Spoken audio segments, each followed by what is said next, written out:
अस्सलाम वालेकुम everyone, this is learn with Namira and आज के इस वीडियो में मैं आप लोगों को बताऊंगी कि कैसे डीएलएड के जो आंसर पेपर्स होते हैं, आपके आंसर शीट होती है, उसको आप कैसे लिखेंगे। ठीक है, तो आपने पेपर को कैसे प्रेजेंट करना है। जब उसकी चेकिंग होगी तो जो चेक करने वाला रहेगा उसको समझ में आनी चाहिए वो चीज़ जो आपने वहाँ पर लिखी है। अभी आप लोगों को अच्छे से पता है कि ये बोर्ड्स बोर्ड्स होते हैं डीएलएड के, है ना। जैसे हमारे 10th के और 12th के बोर्ड्स होते हैं, उसी तरह डीएलएड के भी क्या होते हैं, बोर्ड्स होते हैं, दोनों भी साथ, फर्स्ट ईयर में भी सेकेंड ईयर में भी। ठीक है, अब यहाँ पर एग्जाम्पल के तौर पे मैंने एक पेपर ली हूँ। ये है question paper child development and self awareness का, F1 का। ओके, फर्स्ट ईयर का है। अब यहाँ पर देखेंगे हम लोग कि 40 मार्क्स का पेपर हमारा रहेगा। ठीक है, टाइम हमारा कितना रहेगा, टाइम है 11 बजे से लेकर यहाँ पर 1 बजे तक का टाइम है ना। इसी तरीके से अभी जो है फर्स्ट ईयर वालों का कैसा रहता है, सुबह में रहता है, और उसके बाद सेकेंड ईयर वालों का आफ्टरनून में पेपर होता है, 3 बजे से लेकर 5 बजे तक। तो आपने इतने टाइम में पूरा पेपर कंप्लीट करना है, कैसे करना है, क्या करना है, उसके लिए छोटी सी एक वीडियो मैं आपके लिए ये बना रही हूँ ताकि इससे आपकी हेल्प हो। और एक बात बताती चलूँ कि बोर्ड्स है तो आप लोगों ने इससे पहले बोर्ड्स दिए हैं, है ना। आप लोग एक्सपीरियंस है पेपर के मामलों में, पेपर देने के मामलों में। ऐसा नहीं कि ये आपका पहली बार है। बोर्ड की जो भी पेपर होते हैं वो पहली बार नहीं है आपके, है ना। आपकी 10th क्लियर है, 12th क्लियर है, तब जाके आप जो है डीएड तक पहुँचे हो। अब यहाँ पर जो हमारा पहला क्वेश्चन जो रहता है, पहला सवाल जो होता है वो होता है, क्या होता है, हमेशा फिल इन द ब्लैंक्स होता है। ठीक है, एमसीक्यू होता है। एक आपको क्वेश्चन दे देंगे, उस एक खाना पूरी के क्वेश्चन हो गए और उसके 4 ऑप्शन देंगे, वो 4 में से एक सही ऑप्शन होता है जो आपने लिखना होता है। अब इसको आप कैसे लिखोगे, सबसे पहले पेपर पे जब जो आपकी आंसर शीट आपके हाथ में आएंगी, उस आंसर शीट में भी बारकोड वगैरह लगता है। ठीक है, वो लोग लगा देंगे, वो सेंटर वाले क्या है, सिग्नेचर वगैरह जो भी है वो कर देंगे।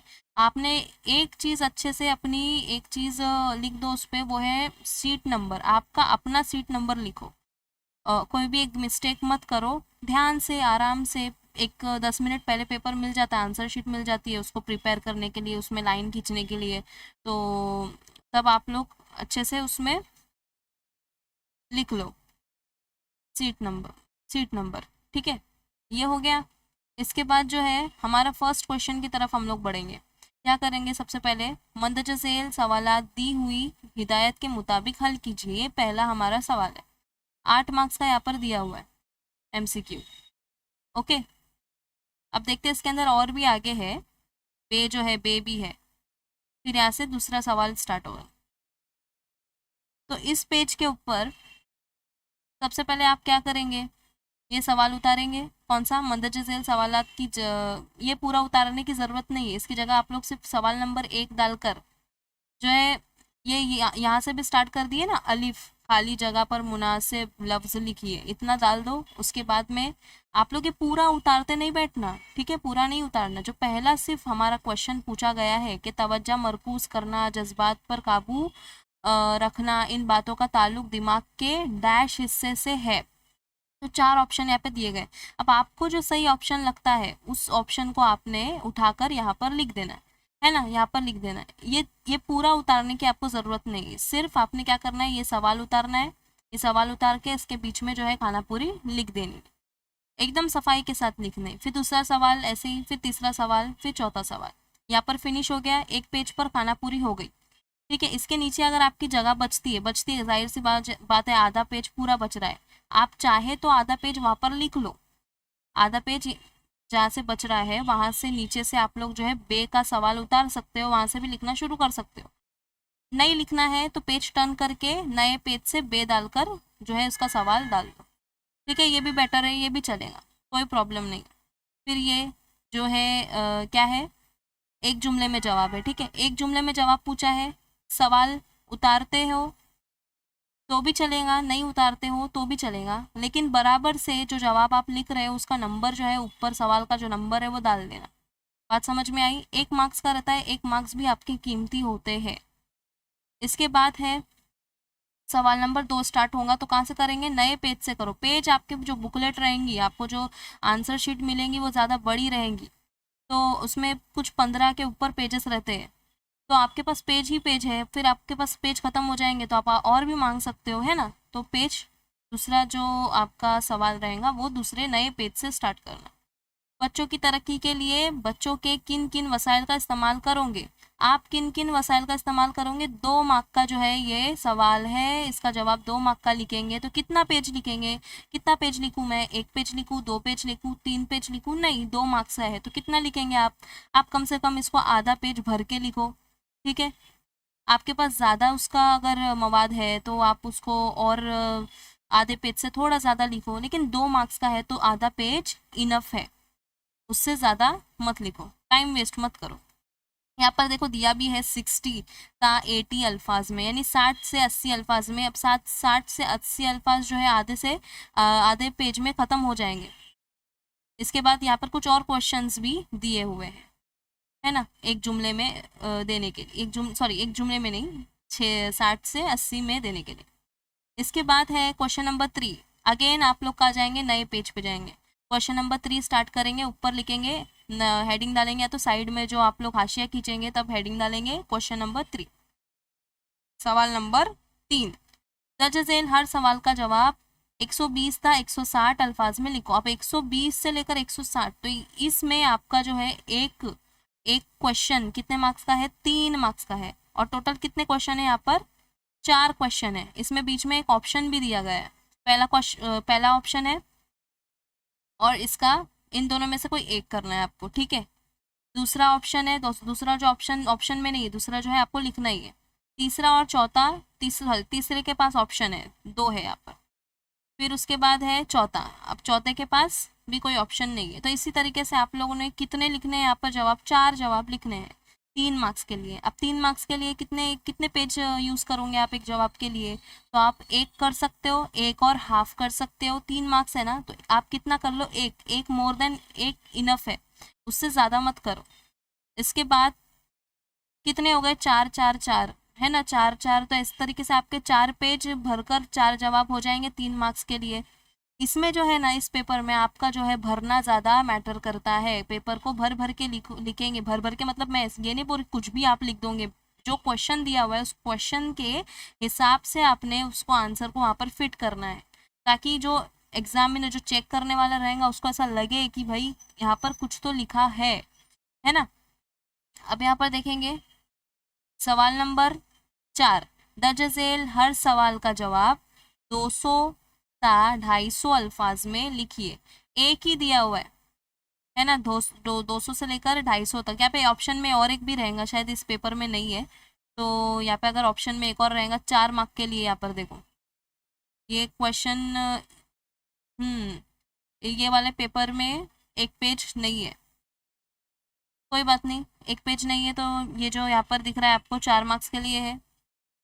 अब यहाँ पर 4 मार्क्स के लिए पूछा है तो आपने कितने पेज लिखेंगे इसके अंदर, आप लोग लिख सकते हो एक और आधा पेज, ठीक है, एक और आधा, 4 मार्क्स के लिए। उससे भी ज़्यादा अगर आपके पास है टॉपिक्स, जो हमारे सब टॉपिक्स होते हैं वो ज़्यादा होते हैं, तो उसको भर भर के लिखेंगे ना पॉइंट वाइज आंसर बनाकर, तो आपका जवाब आराम से इतना बड़ा हो जाएगा।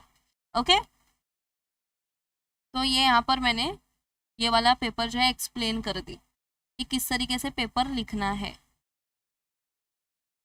इसके अलावा कोई क्वेश्चन वगैरह होंगे तो कमेंट सेक्शन में पूछ सकते हैं। अभी एक टेलीग्राम ग्रुप भी बना है, उस टेलीग्राम ग्रुप में ज्वाइन हो जाइए, मैं इस वीडियो के नीचे उसका लिंक दूंगी।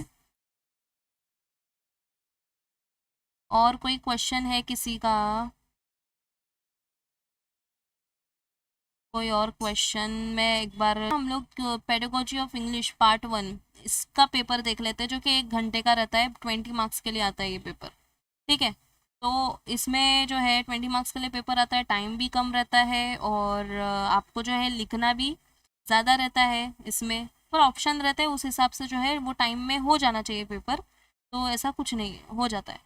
अब यहाँ पर देखेंगे कि यहाँ पर फर्स्ट क्वेश्चन क्या है, डू एज डायरेक्टेड दिया गया है, correct the following sentence and re right it. जो तरीका है वो आपका लिखने का पेपर वही रहेगा, कुछ बदलेगा नहीं उसमें। लेकिन इसमें आपने एक बात ध्यान रखना है कि आपने अपनी राइटिंग स्पीड जो है इधर फास्ट करनी है, क्योंकि आपको 1 घंटे के अंदर इस पेपर को पूरा कंप्लीट करना है ना। तो correct the following sentence and re right it. अब यहाँ पे जो है कुछ ग्रामर मिस्टेक्स रहेंगी, उसको ठीक करना है और उसको लिख देना है वहाँ पर। इसके बाद है identify the method of teaching English.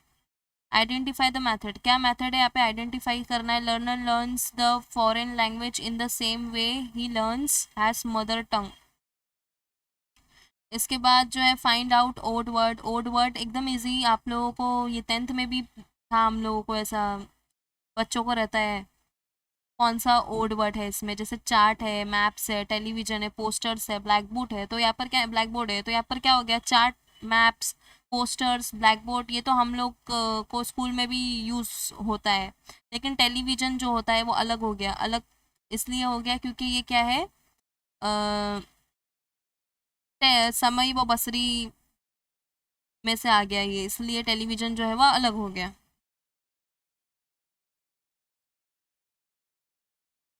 इसके बाद है answer the following question in 60 to 80 words each.